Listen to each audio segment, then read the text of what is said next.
కాంగ్రెస్ గురించి ఏం తెలుసని మాట్లాడుతున్నావు? తెలంగాణ ఇచ్చిన సంగతి మర్చిపోయావా? యూరియా ఎవరు ఇస్తారో కూడా తెలియదా? ఆ కేటీఆర్ వ్యాఖ్యలపై మండిపడ్డ మంత్రి కోమటిరెడ్డి. ఇదైతే వాస్తవే. యూరియా ఎవరిస్తే వాళ్ళకే ఓటేస్తామని కేటీఆర్ గారు నిజంగా చాలా విచిత్రమైన స్టేట్మెంట్ చేస్తున్నాడు.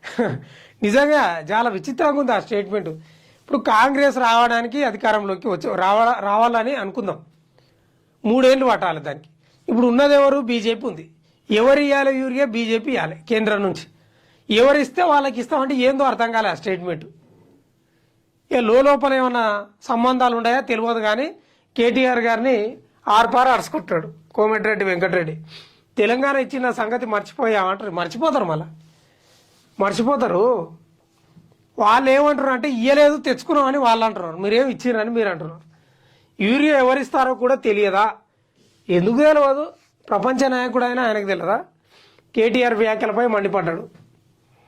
మూసీ సుందరీకరణ పేరుతో దోపిడీ, మరో మారు రేవంత్ పై కేటీఆర్ విమర్శలు. ఇంక విమర్శలు చేయండి. ఇప్పుడు జర్నలిస్టుల భూములపై సుప్రీం తుది తీర్పు